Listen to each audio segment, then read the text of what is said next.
जय श्रीमन्नारायण। श्री विष्णुपुराणे सव्याख्याने द्वितीयांसे षोडशोऽध्यायः। ऋभुमहर्षेः पुनरुपदेशः। 74వ రోజు పారాయణ। 73వ పారాయణలో మనము నిదాఘ మహర్షికి ఋభు మహర్షి ఉపదేశం చేయటం గురించి తెలుసుకొని ఉన్నాము. ఈరోజు ఋభు మహర్షి మరలా 1000 సంవత్సరముల తర్వాత నిదాఘ దగ్గరికి వచ్చి మరలా పునరుపదేశం చేయటం పారాయణ చేసుకోబోతున్నాము. బ్రాహ్మణ ఉవాచ. బ్రాహ్మణుడు పలికెను, ఋభుర్వర్ష సహస్రేతు సమతీతే నరేశ్వర నిదాఘ జ్ఞానదానాయ తదేవ నగరం యయౌ. ఋభువు మరొక 1000 సంవత్సరములు గడిచిన తర్వాత నిదాఘనికి జ్ఞానప్రదానము చేయుటకు ఆ నగరమునకే వెళ్ళెను. విష్ణు చిత్తీయ వ్యాఖ్య ఉక్తస్యాత్మసామ్యస్య దర్శనం చిరకాలయోగ సాధ్యమిత్యనంతరాధ్యాయేనోచ్యతే ఋభురిత్యాదివా. విష్ణుచిత్తి వ్యాఖ్యకు అనువాదం. ఇంతవరకు చెప్పి ఆత్మసామ్య దర్శనము ఎంతో కాలము యోగమును ఆచరిస్తే కానీ సాధ్యము కాదని తరువాత అధ్యాయముతో చెప్పుచున్నారు. ఋభుః ఇత్యాదిగా నగరస్య బహిఃశోధా నిదాఘం దదృశే మునిః మహాజన పరివారే పురం విశతి పార్థివే. చాలా జన పరివారము కల రాజు పురమునకు ప్రవేశించుచుండగా ఆ నగర బహిర్భాగమున ఋభుముని నిదాఘని చూచెను. దూరే స్థితం మహాభాగం జనసమ్మర్దవర్జితం క్షుత్క్షామకంఠయాం కంఠమాయాంతం అరణ్యాత్ సమిత్కుశం దృష్ట్వా నిదాఘం స ఋభుః ఉపగమ్యాభివాద్య చ ఉవాచ కస్మాదేకాంతే స్థీయతే భవతా ద్విజా. జనసమ్మర్ధము లేకుండగా దూరముగానున్న ఆ మహానుభావుని ఆకలితో బక్క చిక్కిన కంఠము కలవానిని అరణ్యము నుండి దర్భలు సమిధలతో వచ్చుచున్న వారిని నిదాఘుని చూచి ఆ ఋభువు సమీపించి అభివాదము చేసి, బ్రాహ్మణ, నీవు ఏకాంతమున ఎందుకున్నావు అని అడిగెను.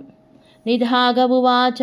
నిదాఘుడు పలికెను, భో విప్రజన సమ్మర్దో మహానేష నరేశ్వరః ప్రవివృక్షు పురం రమ్యం తేనాత్ర స్థీయతే మయా. ఓ బ్రాహ్మణ, ఇక్కడ చాలా జనసమ్మర్ధం ఉన్నది. ఈ రాజు నగరమున ప్రవేశించగోరుచున్నాడు, అందువలన నేను ఇక్కడ ఉన్నాను. ఋభురువాచ. ఋభు పలికెను, నరాధిపోత్ర కథమః కథమశ్చేతరో జనః కథ్యతాం మే మహాభాగా త్వమభిఘ్నో మతో మమ. ఇక్కడ నరాధిపుడెవరు, ఇతర జనము ఎవరు? మహానుభావ, నాకు చెప్పుము. నీవు బాగా తెలిసిన వాడవనిపించుచున్నావు. విష్ణు చిత్తీయ వ్యాఖ్య నరాధిప ఇతి నరాధిపపోత్ర కతిమ ఇతి నైకస్మిన్నప్యాత్మని నరాధిపత్వాది విశేషం పశ్యామీతి భావః. విష్ణు చిత్తీ వ్యాఖ్యకు అనువాదం. నరాధిప ఇది నరాధిపుడు ఇక్కడ ఎవడు అనుటలో ఒక్క ఆత్మలో కూడా నరాధిపత్యాది విశేషమును చూచుటలేదు అని భావము. నిదాఘ ఉవాచ. నిదాఘుడు పలికెను, యోయం గజేంద్రముత్తమం అద్రిశృంగ సముచ్ఛ్రితం అధిరూఢో నరేంద్రోయం పరిలోకోస్తథేతరః. పర్వత శృంగము వలె ఉన్నతమైన మదించిన గజేంద్రుని అధిరోహించిన వాడు రాజు, ఇతర జనుడు అతని పరివారము పరిజనుడు. విష్ణు చిత్తీయ వ్యాఖ్య భావ పరిజ్ఞానాదాహయోయమితి పరిలోక పరిజనః. విష్ణు చిత్తీయ వ్యాఖ్యకు అనువాదము. ఋభువు భావమును తెలియనందున యోయం అని చెప్పుచున్నారు. పరిలోక అనగా పరిజనము. ఋభువుర్వాచ. ఋభు పలికెను, ఏతౌ హి గజరాజానౌ యుగపదదర్శితౌ మమ భవతా న విశేషేణ పృథగ్భిన్నోపలక్షితౌ. గజమును రాజును నాకు ఒకేసారి చూపినారు. ఇద్దరు వేరుగా భేదముతో విశేషములో నీవు వారిని గుర్తించలేదు అనగా చూపలేదు.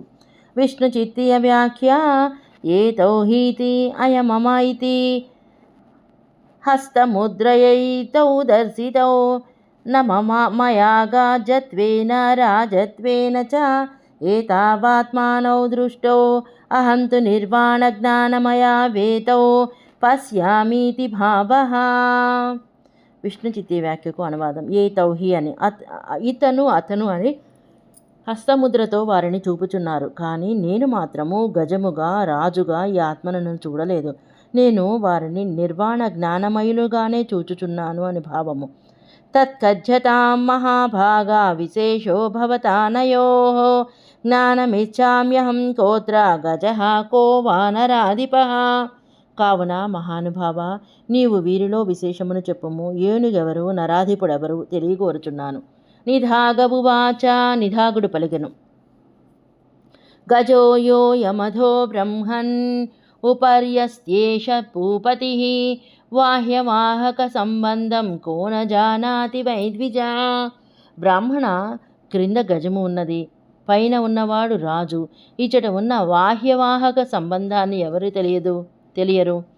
రుభురువాచ, రుభు పలికెను. జానామ్యహం యదా బ్రహ్మన్ తదా మామవ బోధయ అధశబ్ద నిగద్యం కిం కిం చోర్ధ్వమభిధీయతే. బ్రాహ్మణోత్తమ, నాకు చక్కగా తెలియనట్లు బోధించుము. క్రింద అను శబ్దముతో చెప్పబడినది ఏదైనా అని దేనిని అంటారు? బ్రాహ్మణవువాచ, బ్రాహ్మణుడు పలికెను. ఇత్యుక్త సహసా రుహ్య నిధాగః ప్రాహతం రుభం శ్రూయతాం కథయామ్యేష యన్మాన్ త్వం పరిపృచ్ఛసి. ఇట్లు పలకగా నిధాగుడు వెంటనే రుభునిపైకి ఎక్కి రుభువుతో ఇట్లు పలికెను. నీవు నన్ను అడిగిన దానిని చెబుతున్నాను వినుము. ఉపహర్యహం యథా రాజా త్వమదః కుంజరో యథా అవబోధాయతే బ్రహ్మన్ దృష్టాంతో దర్శితో మయా. రాజువలే నేను పైనున్నాను, ఏనుగువలే నీవు కింద ఉన్నావు. బ్రాహ్మణ, నీకు స్పష్టముగా తెలియటకు నేను దృష్టాంతమును చూపితిని. విష్ణు చిత్తీయ వ్యాఖ్య ఉపరీతి ఆరోహణ క్రియయైవోత్తరం దర్శయన్ తదతిక్రమ దోషం పరిహరతి దృష్టాంత ఇతి. విష్ణు చిత్తీయ వ్యాఖ్యకు అనువాదం. ఉపరి అని ఆరోహణ క్రియతోనే ఉత్తరమును చూపుచు పెద్దలను అతిక్రమించు దోషమును దృష్టాంత ఇత్యాదిగా పరిహరించుచున్నారు. ఋషురువాచ, రుభురువాచ, రుభువు పలికెను. త్వం రాజేవ ద్విజ శ్రేష్ఠ స్థితోహం గజవద్యతి తదేవ త్వం మమాచక్ష్వ కథమస్త్వమహం తదా. నీవు రాజువలే ఉన్నావు, నేను ఏనుగువలే ఉన్నాను. నాకు అసలు ఈ విషయమును చెప్పుము. ఎవరు నీవు, నేను ఎవరిని? విష్ణు చిత్తీయ వ్యాఖ్య త్వమితి కథమస్త్వమహం తథేతి ఆత్మనో దేహరూపభేదాక్షేపః త్వమహం శబ్దయోరర్ధో దేహాద్విలక్షణ ఇతి భావః. విష్ణు చిత్తీయ వ్యాఖ్యకు అనువాదం. త్వం అని నీవెవరు, నేనెవరు అని ఆత్మను దేహ రూప భేదాపేక్షేపము చెప్పబడింది. త్వం అహం అను శబ్దముల అర్థమున దేహము కంటే విలక్షణము అని భావము. ఇత్యుక్త సత్వరం తస్య ప్రగృహ్య చరణావుభౌ నిధాగః ప్రాహ భగవాన్ ఆచార్యస్వం స్వం రుభూర్ధ్రువం. రుభువు ఇట్లు పలుకగా నిధాగుడు వెంటనే అతని నుండి దిగి త్వరగా రుభుపాదములను పట్టుకొని, భగవాన్, నీవు నా ఆచార్యుడవు, రుభువువు, ఇది నిశ్చయము అనెను. నాణ్యస్యాద్వైత సంస్కార సంస్కృతం మానసం తథా యథాచార్యస్య తేన త్వాం మన్యే ప్రాప్తమహం గురుం. రుభువు కంటే ఇతరులకు అద్వైత సంస్కారముచే సంస్కరింపబడిన మనస్సు ఉండదు, నా ఆచార్యులకే ఉన్నది. అందువలన నేను నా గురువే ఇక్కడికి వచ్చినాడని తలంచుచున్నాను. విష్ణు చిత్తీయ వ్యాఖ్య నాణ్యస్యేతి అద్వైతం దేవాదిద్యైతరాహిత్యం. విష్ణు చిత్తీయ వ్యాఖ్యకు అనువాదం. నాణ్యస్య అని అద్వైతం అనగా దైవాది ద్వైతము లేకుండట. సశేషము. జై శ్రీమన్నారాయణ.